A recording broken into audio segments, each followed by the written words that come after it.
भी नियाजी साहब ने कहा, बहुत जिम्मेदारी से भरी हुई बात उन्होंने कही। और इस बात की हमको खुशी होनी चाहिए कि इस देश का जो मेजॉरिटी इस देश की है, चाहे जो हिंदुओं मुसलमानों सबसे मिलकर बनती है, वो अपनी ज़िम्मेदारी को समझती है, अपनी ज़िम्मेदारी को समझ रही है। ख़ास तौर पे कोरोना का ये जो संघर्ष चल रहा है, इसमें सब लोगों को ये समझ में आ गया है। अब एक इस नुक्ते नज़र से भी इस मामले को देखा जाना चाहिए क्या, मैं आपसे ये पूछ रहा हूँ। आप डॉक्टर हैं, आप मरीजों की सेवा में लगी हुई हैं और आप उस तबके से हैं जिसको पूरा हिंदुस्तान, पूरी दुनिया सलाम कर रही है। लोगों को समझ में आ रहा है कि इस वक्त बचाने वाला है तो वो डॉक्टर है, वो गॉड, अल्लाह, ईश्वर कोई नहीं है। इस वक्त अगर उनका नुमाइंदा बनकर धरती पर कोई खड़ा है तो वो डॉक्टर है। उनके साथ दुर्व्यवहार की खबरें आई, उनके साथ उनको बेचैन करने वाली, परेशान करने वाली खबरें भी आईं। मैं उन खबरों की तरफ नहीं ले जाना चाहता इस बहस को। ये बहुत कंस्ट्रक्टिव बात हम एक कर रहे हैं, एक संदेश देने के लिए मैं इस बहस को लेकर आया हूँ। लेकिन मैं आपको ये कहना चाह रहा हूँ कि ये एक अवसर है जब मुस्लिम कम्युनिटी, जैसा मैंने कहा कि ये माह इम्तिहान है, माह रमज़ान है, पवित्र महीना, जब मुस्लिम जो कम्युनिटी है वो उन लोगों का मुंह बंद कर सकती है जो लगातार मुस्लिम कम्युनिटी को कटघरे में खड़ा करते आ रहे हैं पिछले 1 महीने से, अलग अलग घटनाओं के हवाले से। क्या उस अवसर के रूप में भी नहीं देखा जाना चाहिए इस महीने को? डॉक्टर नसरीन भारती।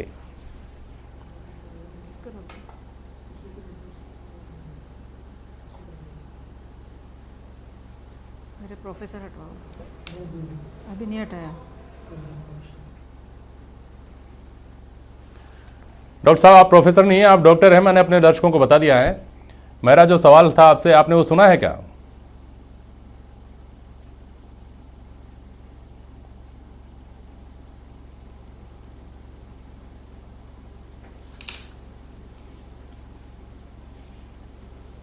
चलिए, मैं बाद में आता हूं आपके पास। नियाजी साहब, मैं जो सवाल नसरीन भारती जी से कर रहा था, एक महत्वपूर्ण सवाल, मुझे लगता है आपको भी लगेगा ये, कि मुस्लिम कम्युनिटी के सामने ये महीना जिम्मेदारियों से भरा हुआ महीना, इसको इम्तिहान का महीना भी कह सकते हैं, लेकिन ये एक अवसर का महीना है जब मुस्लिम समाज ये बता सकता है कि वो इस देश के प्रति, समाज के प्रति, मानवता के प्रति कितनी जिम्मेदारी का एहसास रखते हैं, कितनी जिम्मेदारी के साथ अपना जो चलन है उसको कायम करते हैं।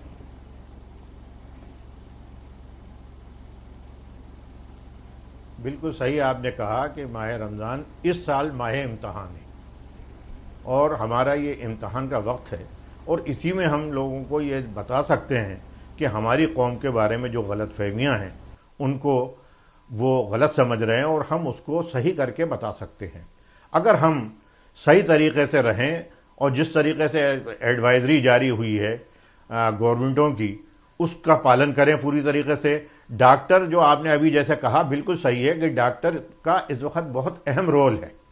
भगवान के बाद अगर कोई है तो वो डॉक्टर है। तो हमें ज़्यादा से ज़्यादा डॉक्टर्स, नर्सों के अमले और पुलिस प्रशासन और तमाम राज्य प्रशासन के सबके प्रति हमें बहुत ही उदारता दिखानी चाहिए और ये बताना चाहिए कि भाई हमने देश के लड़ाई में जिस तरीके से कंधे से कंधा मिला के हमने शाना बशाना रहे हैं, उसी तरीके से हम इस कोरोना वायरस को भी ख़त्म करेंगे और हम किसी से पीछे नहीं रहेंगे। हमारे समाज को किसी से पीछे रहने की ज़रूरत नहीं है। वो ये खुद अपने आप इन लोगों के मुंह बंद हो जाएंगे जब हम लोग बाहर नहीं निकलेंगे या ऐसी हरकतें नहीं करेंगे जो चंद हरकतें हुई हैं, डॉक्टरों के साथ थूकना, ये करना, वो करना। अगर हम तहजीब से रहेंगे, सब बताएंगे, तो कोई क्या बोलेगा?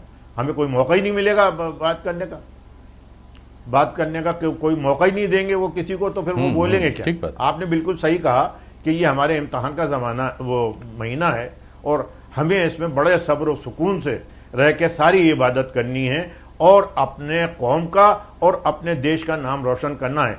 आज हिंदुस्तान के पीछे पूरी दुनिया है, वो ये देख रही है कि हमने किस तरीके से कोरोना के ऊपर काबू पाया है।